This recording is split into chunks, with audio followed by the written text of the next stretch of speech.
बिस्मिल्लाहिर्रहमानिर्रहीम। अस्सलाम वालेकुम नाज़रीन, आप यूट्यूब चैनल देख रहे हैं। मैं इमरान खान हूँ।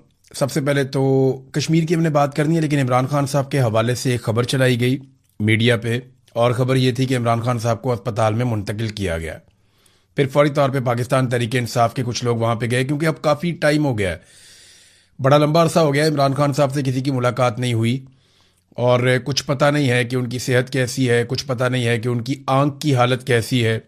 उन्हें कैद तन्हाई का एक टॉर्चर दिया जा रहा है। देखिए, अगर इमरान खान साहब के ऊपर जितने मुकदमात हैं, फ़र्ज़ कर लें एक लम्हे के लिए कि वो दुरुस्त हैं, लेकिन इसके बावजूद क्या आप एक कैदी के तमाम हकूक़ छीन सकते हैं? इमरान खान साहब को नाकर्दा जराइम की सज़ा दी जा रही है।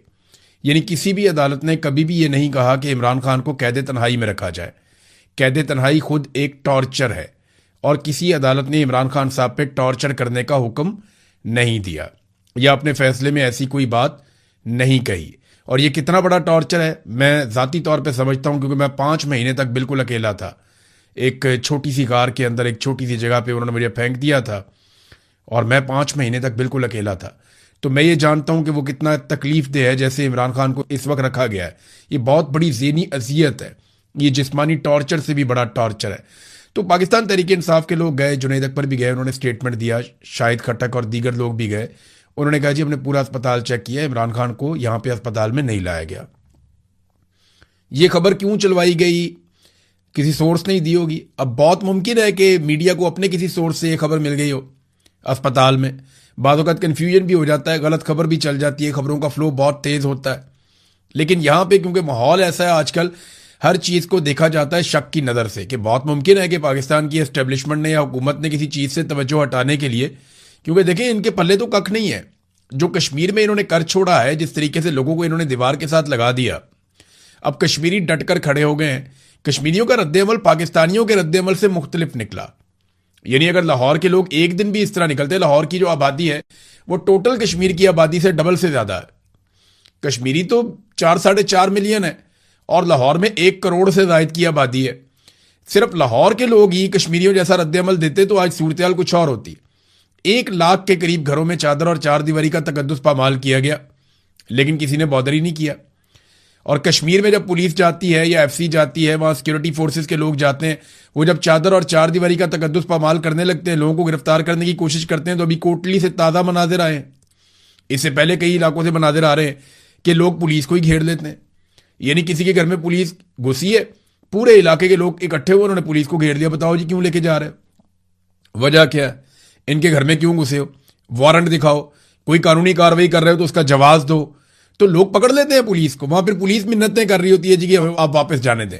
अच्छी बात यह है कि जो कश्मीर के लोग हैं वो फिर जब पकड़ लेते हैं पुलिस को या सिक्योरिटी फोर्सेस को, फिर वो मारते नहीं है, वो उनकी वीडियो बनाते हैं और वो उनसे कहलवाते हैं कि देखें अब आप बताएं कि क्या आप हमारे साथ जायज़ कर रहे हैं, नाजायज़ कर रहे हैं, क्या आप हमारे साथ ज्यादती नहीं कर रहे हैं, आप हमारे घरों में घुस रहे हैं, हम तो सिर्फ अपना हक मांग रहे हैं। देखें हम आपको आप कह के बुला रहे हैं, आप हमें मारते हैं, जब हम आपके काबू आते हैं आप डंडों से मारते हैं, गोलियों से मारते हैं, लेकिन जब आप हमारे काबू आते हैं देखें हम आपको नहीं मार रहे, आपको इज्जत से बिठाया, आपको पानी भी पिला रहे हैं। हालांकि जिन पुलिस वालों को गोलियां लगी, जख्मी हुए, उन्हें भी जो मकामी लोग हैं वही रेस्क्यू कर रहे थे, उनको उठा उठा कर लेकर जा रहे थे। अब ये इसकी इंक्वायरी होनी चाहिए कि उन्हें गोलियां कैसे लगी और क्या हुआ। बहरहाल मेरे पास कुछ तस्वीर और वीडियोस आई हैं, मैं देखकर हैरान रह गया। मैं ये चीजें दिखाना नहीं चाहता इसलिए कि इससे और ज्यादा नफरत फैलेगी, और ज्यादा हालात खराब हो जाएंगे। लेकिन जो मैं देख रहा हूं, नकाबपोश लोग वहां पे क्या कर रहे हैं, अस्पताल में मरीजों को कौन मारता है, उन पे टॉर्चर कौन करता है, इसकी वीडियोस मौजूद हैं आजाद कश्मीर के लोगों के पास, वो शेयर भी कर रहे हैं। यानी मैंने बहुत सारे लोगों को मना किया, मैंने कहा यार इनको यहां दबाओ, वीडियो को बस खत्म करो, आपने मामला हल करना है, अपने और नफरत नहीं फैलानी और लड़ाई नहीं करनी, तो फॉर गॉड सेक इस लड़ाई को खत्म करें। जो कुछ इस वक्त लोगों के मोबाइल फोन्स के अंदर है, जो वीडियोस बन चुकी हैं, अगर ये सारी पब्लिक हो जाएं तो दुनिया में क्या मजाक उड़ेगा पाकिस्तान का, बड़ी बदनामी हो जाएगी। और अब कुछ थोड़ी सी इतलात आ रही है कि शायद मुज़ाकरात हो जाए, क्योंकि शहरी डट कर बैठ गए हैं। इस वक्त की सिचुएशन क्या है वो मैं आपके सामने पहले रख देता हूं ताकि आपको आइडिया हो जाए। अवामी जॉइंट एक्शन कमेटी का एक अकाउंट है, वहां से जो खबर आती है ऑफिशियली वो ये है कि लॉकडाउन और लॉन्ग मार्च जारी है, आर्जी तौर पर रावलाकोट शहर के अतराफ दर्दे दिए गए हैं, हम हिकमत अमली के साथ आगे बढ़ रहे हैं, अफवाहों पर बिल्कुल ध्यान ना दें, क़यादत के फैसलों को फॉलो करें, बरसती हुई गोलियों में पुरअमन रहकर हम हुक्मरानों को आसाबी शिकस्त दे चुके हैं, लॉन्ग मार्च खत्म होगा, और हमारे तस्लीम शुदा मुतालबात पर अमल करने पड़ेंगे। और जब तक आखिरी कश्मीरी जिंदा है ये लॉन्ग मार्च जारी रहेगा, उमर नज़ीर कश्मीरी ने यह कहा। एक और स्टेटमेंट उमर नज़ीर कश्मीरी के अपने अकाउंट से भी आया हुआ है। वो ये कहते हैं कि लॉकडाउन और लॉन्ग मार्च जारी है, आर्जी तौर पर रावलाकोट शहर के अतराफ धरने दिए गए हैं, हम हिकमत अमली के साथ आगे बढ़ रहे हैं, अफवाहों पर बिल्कुल कान ना धरें, क़यादत के फैसलों को फॉलो करें, हम पुरअमन रहकर हुक्मरानों को आसाबी शिकस्त देंगे, लॉन्ग मार्च खत्म होगा और एक ही सूरत में ऐसा मुमकिन है कि लॉन्ग मार्च खत्म हो जाए कि हमारे जो मुतालबात हैं जिनको पहले तस्लीम किया गया था उन पर अमल दरामद करो, नहीं तो जब तक आखिरी कश्मीरी जिंदा है तब तक ये मार्च जिंदा रहेगा। फतह की सिमत मुत्तहिद, बड़े चलो। ये जनाब एक ट्वीट सरदार उमर नज़ीर का जो ऑफिशियल अकाउंट है वहां से एक ट्वीट किया गया है। तो इस वक्त सिचुएशन ये है कि लॉन्ग मार्च और धरने जारी है और रावलाकोट को तीनों तरफ से घेरा हुआ है लोगों ने और वहां पे लोग बैठे हुए हैं बहुत बड़ी तादाद में, हजारों की तादाद में। रावलाकोट में सिक्योरिटी फोर्सेस बहुत बड़ी तादाद में। एक बात आप और याद रखिएगा कि कश्मीर एक ऐसा इलाका है जहां पे ज्यादा देर तक आप दवाइयों की, फ्यूल की और अजनास की यानी खाने पीने की अशिया की आप सप्लाई रोक दें तो काफ़ी प्रॉब्लम हो जाती है। तो हुकूमत को जल्दी ये सारी चीज़ें हल करनी पड़ेंगी, हुकूमत को जल्द अज जल्द इन मामलात को निपटाना पड़ेगा। वो ज़्यादा दिनों तक इस सिचुएशन में नहीं रह सकते और ये एक आसाब की लड़ाई होती है, इस वक्त आसाब की लड़ाई है। हुकूमत ये देखना चाहती है कि कश्मीरी कब तक बैठते हैं। हो सकता है कश्मीरी थक कर वापस जाना शुरू हो जाए, इनकी तादाद कम हो जाए, क्योंकि पाकिस्तान में उन्होंने ऐसी चीज़ें होती हुई देखी। उन्होंने देखा जब धरने पे लोग बैठ गए तो थोड़े अरसे में वो कम होते होते आहिस्ता आहिस्ता कम होना शुरू हो गए और फिर वो लोग शाम को आ जाते थे, सुबह चले जाते थे। पाकिस्तान में हर तरह के धरने में हर जगह पे यही ट्रेंड देखा गया। लेकिन कश्मीर जो है वो सारे काम काज छोड़ के वो वहां आकर बैठ गए। मैंने आपको इससे पहले बताया था कि रावलाकोट और सराउंडिंग में लोगों ने एक एक महीने का राशन इकट्ठा कर दिया, कई लोगों ने इससे ज्यादा का राशन भी इकट्ठा कर दिया। मुझे कई मेरे सहाफी दोस्त हैं, उन्होंने बताया था कि उनके अपने घर वालों ने राशन इकट्ठा किया है एक एक दो दो महीने का, और इजाफी राशन इसलिए इकट्ठा किया है कि आसपास के लोगों को अगर जरूरत पड़े तो उन्हें भी राशन दिया जा सके। तो कश्मीरियों ने पूरी तैयारी की और वह तैयारी के साथ अपने मुतालबात के हक में निकले हुए हैं। मुराद सईद ने नादरीन यहां पे एक ट्वीट किया है इस सारी सिचुएशन को लेकर। देखें, जो कॉलम लिखा ना सोहेल वड़ाइच ने, उसने एक नई बहस को छेड़ दिया कि जनाब शायद ये हुकूमत जाने वाली है। तो मैं आपको क्लियरली पिछले वीलॉग में कह चुका हूं कि आसिम मुनीर साहब की जो एक इंश्योरेंस है ना, वो शहबाज शरीफ, नवाज शरीफ और जरदारी है। ये शरीफों का खानदान और जरदारियों का खानदान, इनकी नौकरी आसिम मुनीर साहब ने करनी है, इसके अलावा उनके पास रास्ता कोई नहीं है। और दूसरी जानिब शरीफों की और जरदारियों की इंश्योरेंस आसिम मुनीर के जूते पॉलिश करने में। ये अब एक दूसरे के लिए लाजमो मलजूम हो गए हैं क्योंकि अवाम इन सबसे नफरत करती है। आप फील्ड मार्शल आसिम मुनीर का नाम लें, सोशल मीडिया के ऊपर देखें आपके साथ क्या होता है। सोशल मीडिया छोड़ें, आप पाकिस्तान के अंदर किसी भी बंदे से पूछें तो लोगों को आपको पता चल जाएगा। या पाकिस्तान के बाहर तो मैं मिलता हूं लोगों को, ये सारे पाकिस्तानी है जो मुझे मिलते हैं, कोई नाम भी नहीं सुनना चाहता। इसी तरह पीएमएलएन और पीपल्स पार्टी भी बहुत नफरत समेट चुके हैं। तो अवाम में तो ये लोग जा नहीं सकते। अब इंश्योरेंस पॉलिसी ये एक दूसरे की है। आसिम मुनीर के पास फौज की ताकत है, बंदूक है, और ये पॉलिटिकल लोग हैं, इन्होंने मिलकर सिस्टम को कैप्चर किया हुआ है और ये सारे मिलके इमरान खान को दीवार के साथ लगा रहे हैं। किसी को कोई लगता है कि ये हुकूमत चली जाएगी, कोई नया इलेक्शन आ जाएगा, कोई फेयर एंड फ्री इलेक्शन हो, तो नहीं होगा। जब तक आप उंगली टेढ़ी नहीं करेंगे घी नहीं निकलेगा। ये बात सुहेल आफरीदी ने की थी एक दिन और उन्होंने कहा था कि ये अब आराम से मसला हल नहीं होगा, यानी ये घी सीधी उंगली से नहीं निकलेगा, ये लातों के बूत बातों से नहीं मानते। तो सुहेल आफरीदी ये बात कहकर गए और बड़े जोरदार तरीके से कहकर गए कि रमजान में ये कर देंगे वो कर देंगे। कुछ भी नहीं हुआ। रमजान के बाद छोटी ईद आई, फिर कुछ नहीं हुआ। उसके बाद फिर कुछ नहीं हुआ। बकरा ईद आ गई, बकरा ईद में कुछ नहीं हुआ। बकरा ईद के बाद भी कुछ नहीं हुआ, आगे भी कुछ नहीं होना। उसकी वजह यह है कि सुहेल आफरीदी की जितनी मुझे समझ आई है वो अब मफामत की पॉलिसी पे चल पड़े। मरियम नवाज से लाख इख्तलाफ करें, लेकिन एक बात उन्होंने जबरदस्त कही थी जब वो अपोजिशन में थे। उन्होंने कहा था कि मुजामत होगी तो मफामत होगी। पीएमएलएन ने थोड़ी बहुत जितनी वो मुजामत कर सकते थे उन्होंने की और फिर मफामत भी शानदार तरीके से हुई। लेकिन वो जो मुजामत उन्होंने की ना, वो मिली भगत करके की थी। जनरल बाजवा के साथ, जनरल फैज के साथ, जनरल नदीम अंजुम के साथ उन्होंने मिल के मुजामत भी मिलजुल के की थी, हल्की आंच के ऊपर। लेकिन यहां तो मुजामत करने वालों को जो किया जाता है, निशाने इबरत बनाया जाता है, वो गोलियां ही मार देते हैं सीधी। हम सब जानते हैं। मुराद सईद ने ट्वीट करके लगभग वैसी बात की है। मुराद सईद ने कहा, जनाब के गिलगित बल्तिस्तान के इंतखाबात और गुज़िश्ता दिनों कोटली और इससे कबल रावला कोट में दोहराए गए 26 नवंबर और मुरीदके की तारीख से इन अनासर की खुशफहमी का तो तदारुक हो गया होगा जो समझते थे कि खुदाई के दावेदारों के स्याह दिलों में रहम की कोई रमक बाकी होगी। यानी कोई रहम नहीं है इनके दिल में, सवाल ही पैदा नहीं होता। ये अपनी हुकूमत गिराएंगे, सवाल ही पैदा नहीं होता। ये तो 20-20 साल के प्लान बनाकर आए हैं। सबान 100 बरस का पल की खबर नहीं, ये तो हकीकत है। तो जितने मर्जी आपने प्लान बनाए हो, एक प्लान मेरे रब का होता है, मेरे रब का। हुकूमत किसी की भी नहीं रहती, वो सिर्फ रब की बाकी रहती है। और जो लोग जालिम होते हैं ना, वो तारीख में निशाने इबरत बनते हैं, और ये लोग बनेंगे। इनको जवाब देना पड़ेगा इस जहान में भी, अगले जहान में भी। और फिर मुराद सईद ने दोबारा से मुजामत करने पे जोर दिया। उन्होंने कहा, जनाब आप इनसे उम्मीद ना लगाएं बिल्कुल भी। और पाकिस्तान के अंदर जो है हुक्मरानों ने जो कुछ किया, उससे एक अदम इस्तेहकाम पैदा हुआ है। पार्टी को तोड़ दिया गया, अवाम से उनका हुक्मरान चुनने का जो हक है वो छीन लिया गया। निहत्ते कश्मीरियों पे गोलियां अब बरसाई गई हैं। इससे पहले भी कत्लेआम किया गया है। मुरीद के वाला उन्होंने मिसाल दी, बाकी मिसाल दी। इमरान खान अगर आज बाहर होता तो आज इमरान खान को उनके बुनियादी इंसानी हकूक मैसर होते और उनका पैगाम बाहर आ सकता, तो उन्होंने यही करना था और इससे बढ़ के करना था। उन्होंने कश्मीरियों के साथ उनके हकूक के लिए खड़े होना था। ये मुराद सईद का दावा है। फिर उन्होंने कहा, मेरी इतलात के मुताबिक पार्टी ने कल पार्लियामान के बाहर एहतजाज की कॉल दी है। इनसे भी गुजारिश है कि कश्मीर के साथ यकजहती और मुल्क को बचाने के लिए इमरान खान की रिहाई पर गुफ्तगू हो।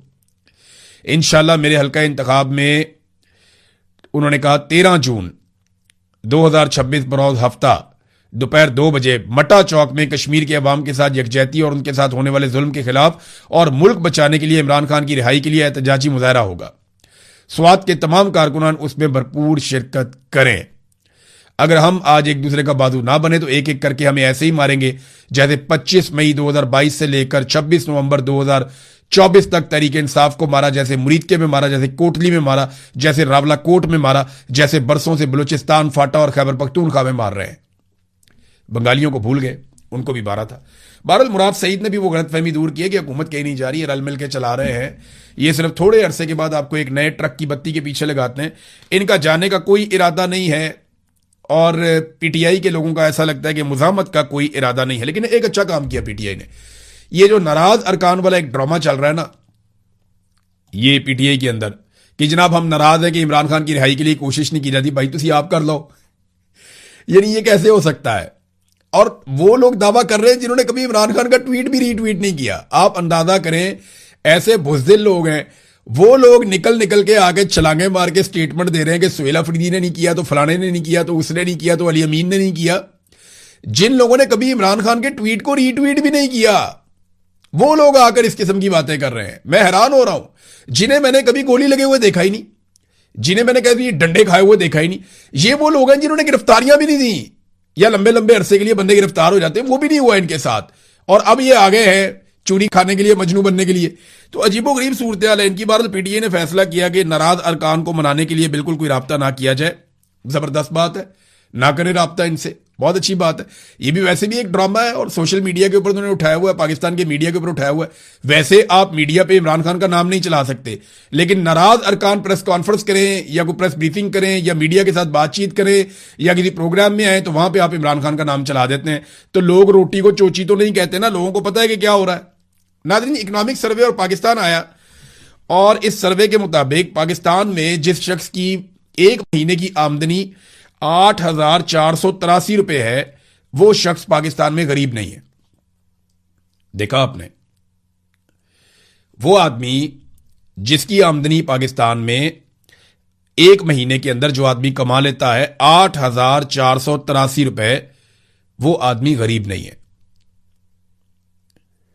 क्या क्राइटेरिया सेट किया है इन्होंने?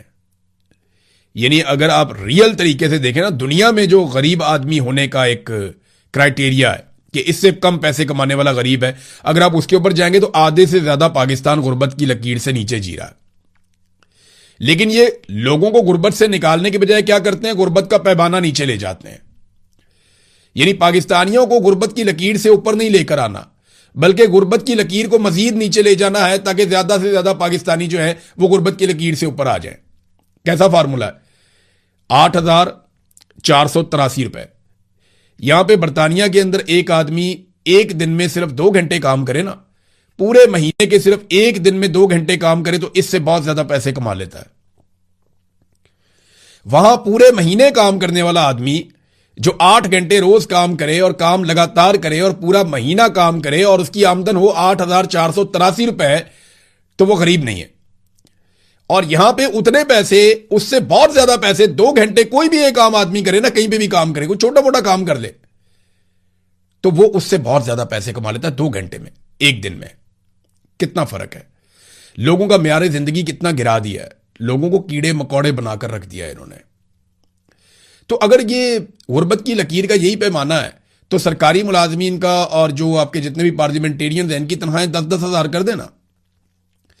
मेरा सवाल यह है कि फिर आपके मिनिस्टर 10 लाख रुपया क्यों लेते हैं, आपके स्पीकर 10 लाख रुपया क्यों लेते हैं, आपकी काबीना के मेंबर 8 से 10 लाख रुपया क्यों लेते हैं, आपके पार्लियामानी सेक्रेटरी 10-10, 8-8, 7-7 लाख रुपया क्यों लेते हैं, वो लग्जरी गाड़ियां क्यों लेते हैं? अगर गरीब होने का पैमाना 8,483 रुपये है तो आप इनकी तनख्वाहें 10-10 हज़ार रुपया मुकर्रर कर दें, लेकिन नहीं करेंगे।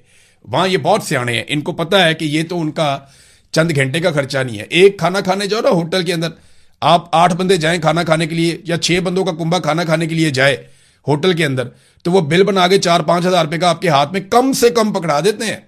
10 हज़ार रुपया तो वैसे ही बातों बातों में बिल बन जाता है होटल में बैठ के, और ये कह रहे हैं कि गुर्बत की लकीर से नीचे एक वक्त का खाना नहीं खा सकते आप बाहर अगर होटल में खा रहे हैं तो। इतनी गुर्बत पाकिस्तान के अंदर होगी। पूरे खित्ते में जो तालीम की सूरत हाल है वहां पे भी पाकिस्तान ने झंडे गाड़ दिए।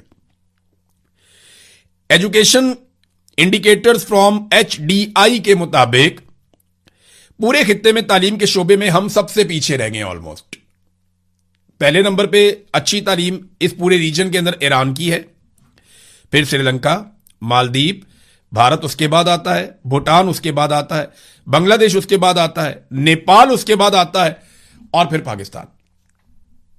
पाकिस्तान के बाद सिर्फ एक मुल्क बचा है और वो है अफगानिस्तान। और पाकिस्तान का और अफगानिस्तान का ज्यादा फर्क बचा नहीं है। यानी तालीम के शोबे में, तालीम में फैसिलिटेट करने में जो हालात हमने तालीम के शोबे में किए हुए हैं, जो बच्चों को हम तालीम देते हैं, पाकिस्तान इस पूरे रीजन में सबसे पीछे है। सिर्फ हमारा मुकाबला रह गया अफगानिस्तान के साथ। अगर अफगानियों ने थोड़ी सी मेहनत कर दी ना, या अफगानियों ने थोड़ा सा जोर लगा लिया, तो पाकिस्तान आखिरी नंबर पे चला जाएगा। ये हमारे हालात। हम एक एटमी पावर हैं इस मुल्क में, हमने एटम बम बनाया है, इतने बड़े बड़े नाम, इतने बड़े बड़े लोग, इतने बड़े बड़े ब्रांड पैदा किए हैं, और हमारी तालीम की हालत आपके सामने, तो मुल्क आगे कैसे जाएगा? हमारी प्रायोरिटी ही नहीं है, इन चीजों पे हमारी तवज्जो ही नहीं है। नाज़रीन, एक खबर आई है बल्दिया फैक्ट्री के हवाले से। सानिया बल्दिया टाउन के हवाले से अदालत ने ऑर्डर दिया और 2 MQM के जो साबिक कारकुनान हैं, 2 MQM के लोग हैं, उनको उन्होंने बरी कर दिया, बेनिफिट ऑफ डाउट उनको देते हुए। तो अब मुझे ऐसा लगता है, और उसके बाद जो है ना वो MQM के लोग हैं वो कुछ ट्वीटें करके ये कह रहे हैं कि जनाब हमसे माफ़ी मांगो, और हमसे कौन माफ़ी मांगेगा, हम पे क्यों इल्ज़ाम लगाया। मैं उस दिन वहाँ गया था जिस दिन सानिया बल्दिया टाउन हुआ था। मुझे याद है आज भी 11 सितंबर 2012 का इंसिडेंट है। हम फौरी तौर पे वहाँ पे गए थे। मैं वहाँ 2-3 दिन रहा, मैं कवरेज करता रहा, मैंने एक एक चीज़ देखी है। हमाद सिद्दीकी और उसके लड़के जिस अंदाज में MQM ने घेरा हुआ था पूरे एरिया को, किसी को पर भी नहीं मारने देते थे। सिक्योरिटी फोर्सेस भी उनसे डरती थी, हर चीज़ उनके कंट्रोल में थी, वो मीडिया को आगे नहीं जाने देते थे, हर चीज़ को मैनेज करते थे, और हर इंटरव्यू वो खुद देते थे। जब कोई और आकर बात करता था वहाँ अपने लड़के खड़े करते थे। MQM ने जिस तरह यरगमाल बनाया हुआ था। 260 लोग जाम बहक हो गए। अब सुप्रीम कोर्ट या अदालत ने इंसाफ इस लेवल का दिया कि अब पता चलता है सारे लोग खुद ही मर गए थे। बल्दिया टाउन का इतना बड़ा सानिया हुआ, कुंडियां लगा दी, दरवाजे बंद कर दिए, हर तरफ से लोगों को अंदर घेर के आग लगा के मार दिया गया, और अब खबर यह आती है कि वो खुद ही मर गए थे। यानी कोई अदालती इंसाफ मैसर नहीं है। तो पाकिस्तान जैसे मुल्क में इतने बड़े साने के बाद जब इंसाफ नहीं होगा तो कौन अपने आप को महफूज महसूस करेगा? कौन इस मुल्क में सरमायाकारी लेकर आएगा? यहां पे तो 260 आदमी मर जाते हैं, इंसाफ नहीं होता, कोई कमीशन नहीं, कोई रिपोर्ट नहीं, कुछ पता नहीं चलता कि किसने क्या किया और कौन इसके लिए रिस्पॉन्सिबल था। लोग बरी होते चले जा रहे हैं और ताने दे रहे हैं MQM के लोग। मैं MQM को जरा थोड़ा आईना दिखा दूं। एक तो आपके साथ बहुत ज्यादती हुई है, मैं ये मानता हूं। महाजरों के साथ बहुत जुल्म हुआ, उनको दीवार के साथ लगाया गया, उनकी चादर और चार दीवारी का तकद्दुस पामाल किया गया और उनके लिए कोई रास्ता नहीं छोड़ा गया। बाज़ औक़ात उन्हें जानवरों की तरह मारा भी गया। इसकी कोई गुंजाइश नहीं थी जो मावरा अदालत कत्ल हुए। इन तमाम लोगों को अगर किसी ने जुर्म किया था तो अदालत में पेश करना चाहिए था। इन तमाम लोगों को कानून के मुताबिक सजा होनी चाहिए थी। लेकिन एमक्यूएम भी एक दौर के अंदर पूरे फिरौनियत पे उतरी हुई थी। जिस तरह सेक्टर ऑफिस से फोन आ जाता था, हर तरफ थरथल्ली मच जाती थी। इनकी राब्ता कमेटी का मीडिया के दफ्तर में फोन आ जाता था, वहां पे सांप सूंघ जाता था। फिरौन के लहजे में बात करते थे ये लोग, मुझे अच्छी तरह याद है। मैं देखता था, इनका फोन आता था, पूरे न्यूज रूम में एक आवाज लगती थी, एमक्यूएम का फोन, सन्नाटा हो जाता था बिल्कुल। लोग इतना इनसे डरते थे। हर चीज पे इन्होंने कंट्रोल किया था। भत्ता ही एमक्यूएम वाले वसूल करते थे, अमन कमेटी वाले भी करते थे, पीपल्स अमन कमेटी वो भी करते थे, ये भी करते थे।